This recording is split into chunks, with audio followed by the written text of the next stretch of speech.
opinions expressed by the program participants are their own and do not reflect those of Blue Line Futures LLC or their affiliates. The content is for informational purposes only and should not be taken as trading advice. Futures trading involves a substantial risk of loss and may not be suitable for all investors. Therefore, carefully consider whether such trading is suitable for your financial condition. Hi, everybody. Welcome to episode 19 of the Macro Corner podcast, proudly presented by Blue Line Futures. I'm your host, Paul Wankmueller, and my co-host today is Jannis Meindl. Welcome to the show, Jannis. Glad to see you again. Hey, Paul. How's it going today? It's going great. It's going great. Lots to talk about, as always. We'll start off with a quote: "The best weapon against an enemy is another enemy."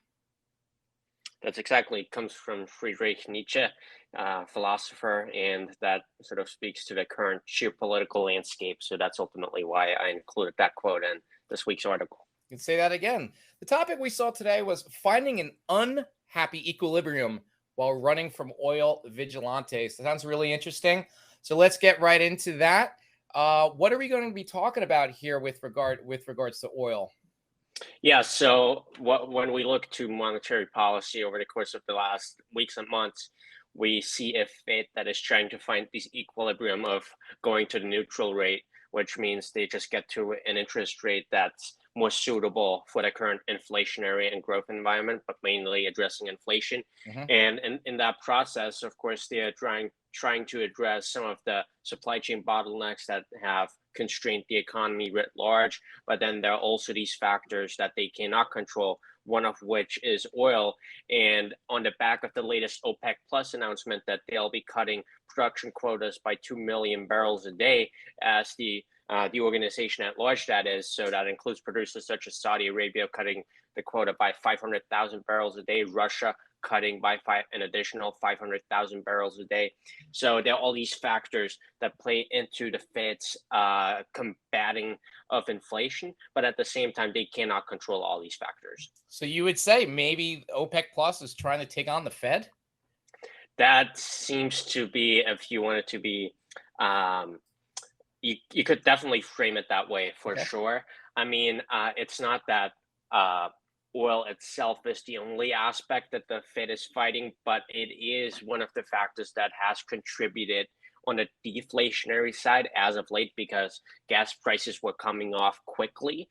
And now that the OPEC is trying to cut production in an effort to sustain high prices, that is working definitely against the Fed and also against consumer sentiment, which contributes to recessionary drivers that we could be facing here. Sure, that makes sense. Yeah, that is one thing that, the Fed, we do know, is paying more attention to it, but it is one of those things that is extremely difficult to predict and extremely difficult to combat when that's a major factor to the everyday person's inflation. Yeah, exactly. In fact, the price of gasoline directly reflects Biden's approval rating, and that's ultimately why the Strategic Petroleum Reserves have become as politicized as they have. And but there's this direct correlation of gas prices to consumer confidence, and that in turn reflects how much of an approval there is amongst the population as far as the current administration goes. So that is definitely one factor that contributes not only to the sentiment of the population at large, but also what does that mean for the political landscape. And this will be extremely interesting going forward as we turn to China and what will ultimately come out of that country, as they might be getting a little bit looser on the zero COVID policy side. Right. I mean, clearly China is a major player in the global energy and oil market, and they are not included in OPEC Plus. But what is going to be happening on October 16th that can change the global oil outlook? Yeah, so on October 16th, we'll be having the People's Party Congress in China, which is basically the place that Xi Jinping is trying to manifest his power as a leader for life. We saw a lot of words coming out of Beijing that there might have been some less favorable people towards Xi Jinping who are not going to play a role going forward in the party. And so he's trying to manifest his power there. And one of the speculations has been as Hong Kong also tries to reopen again. In fact, Hong Kong is, I think, giving away 500,000 airline tickets in an effort to revitalize their own economy. And that might be the playbook here for China, that as they try to revitalize economic growth in China, as they try to get rid of current zero COVID policies to the extent that they have, that they want to find some sort of middle ground in between Maoist, Leninist policies, but also letting the free market do some of the talking, that they could be reopening to some extent, which in turn would spur crude demand. We saw Chinese crude imports really trend towards the lower end of the range, comparing data going back to 2017. And the Chinese, in fact, announced that product export quota. So how much products such as gasoline and heating oil can the Chinese refineries export? We saw these come in way above expectations. So that infers that crude demand might surprise to the upside here as a result of what China is currently doing. Okay. And just for color here, how often does that Congress change back and forth? Is this something that is fairly often, as we have in the U.S., with regards, every 2 years, every 4 years, every 6 years, et cetera? Or is this something that is a real big deal going forward? It used to be a much bigger deal because leaders in the past were supposed to only be in office for 2 terms, which is that People's Party Congress meets every 5 years. Okay. So after 10 years, the leader's supposed to go. Right. Now that Xi Jinping has changed the constitution, and the Chinese constitution is fairly amendable in a way, that's ultimately why he's been able to manifest this powerful life. But that's supposed to be there for the leader to change every 10 years at least, and therefore keep up the vitality of the Chinese economy. But now that that's changed, it is certainly a big deal. And what we have seen over the course of the last couple of weeks is that some people not favorable towards Xi Jinping's government have ultimately paid the price for that, and paid with what seems to be their life. So Yeah. he definitely wants to establish his power in Beijing, and he does not take a lot of criticism for it, of course, as a totalitarian leader. But this is a fairly big deal here, and we'll see how that is ultimately going to result in economic growth again, as they are trying to find a middle ground between free market policies, but then also pursuing the state capitalist framework that they have followed. Oh, thank you for that. That's something I feel like you're only going to hear on the Macro Corner podcast. That's great. But going back to the story about oil, and we've been talking about this on plenty of episodes previously on Macro Corner. But so is the idea of peak refining capacity?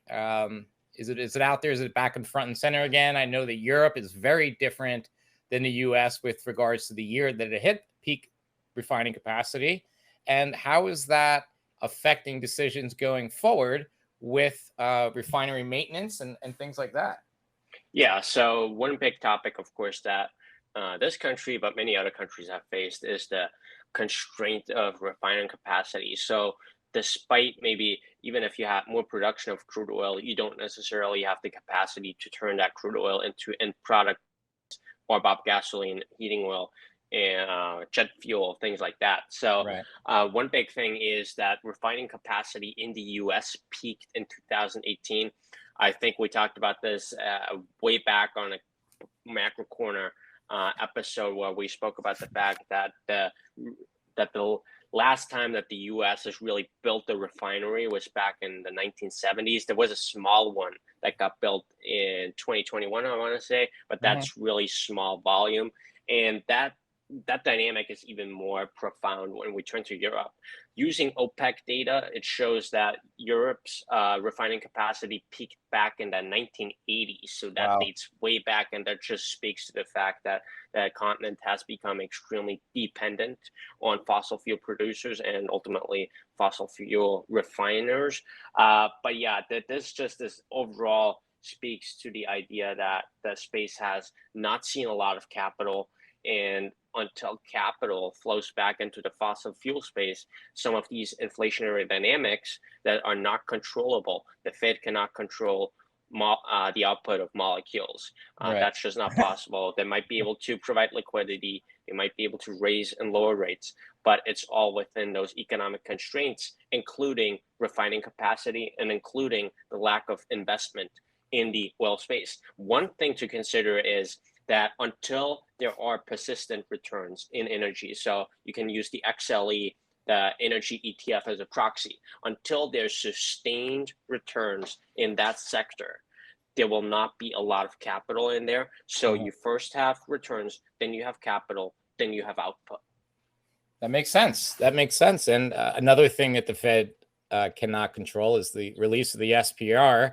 I believe we're either halfway through or starting to come to the end of what we've been pumping out of that SPR. And how's that going to affect us going forward? We're in Q4 and going into the year 2023. Yes, so this has been another one of those highly politicized topics in the energy space. And we are right now at levels last seen in 1984 on the SPR. So at the point that they stop releasing and either they start buying at some distant point, they were even floating the idea that they'd be buying at $80. Ultimately, crude sort of made a local low at $76, but that was the idea that at some point we will refill those SPR reserves, because there's of course a geostrategic interest such as war and things like that flowing into this. I mean, the Strategic Petroleum Reserves are there in the case of a war event, things like that. So you still have a backup. And so the thing is, and the big question mark is, at what point does the SPR call on the market turn into an SPR put beneath the markets, in a similar way that you always had the Fed as a backstop in equities? So this will be something we'll closely monitor. One thing that might seem a little bit more certain is that at least the rate at which the SPR releases happen going forward might be a lot slower. So that in turn could be some sort of equivalent to a production cut, because if you're not releasing more oil and you're pulling back on the amount that you're releasing, it equates to a similar dynamic that might be seen if you had output production cuts. So the SPR has definitely kept the lid on prices for quite a while, and the extent to which they can keep that up is highly questionable at this point. And I love that you said that. I think that's a major theme for us as well on the Macro Corner podcast, is rate of change. You know, we've talked about the rate of change of the rate hikes, the rate of change in wage inflation, the rate of change of inflation in its own. And that's very, very important to keep a note when you're looking over data and looking at, you know, sudden changes and shifts in the economy. Absolutely. I totally agree. It's always about relative changes. It's always not about absolutes. And you need to be really careful as to how those rate of change dynamics happen over the course of time. And the SPR is just one of these. That sounds great. Jannis, thank you very much. We're going to end it on that note. Don't forget, everybody, the Macro Corner chart book is available in the description of the podcast on bluelinefeatures.com, as well as attached to the email sent to clients every Sunday. Not a client? Reach out to podcast at bluelinefeatures.com for a free 2-week trial of our premium research covering equity indices, bonds, metals, grains, livestock, and more. Again, I am Paul Wankmueller. Thank you very much. Jannis Meindl, my co-host. Macro Corner, proudly presented by Blue Line Futures. Jannis, I will see you next week, my friend. Thank you. Have a great day. All opinions expressed by the program participants are their own and do not reflect those of Blue Line Futures LLC or their affiliates. The content is for informational purposes only and should not be taken as trading advice. Futures trading involves a substantial risk of loss and may not be suitable for all investors. Therefore, carefully consider whether such trading is suitable for your financial condition.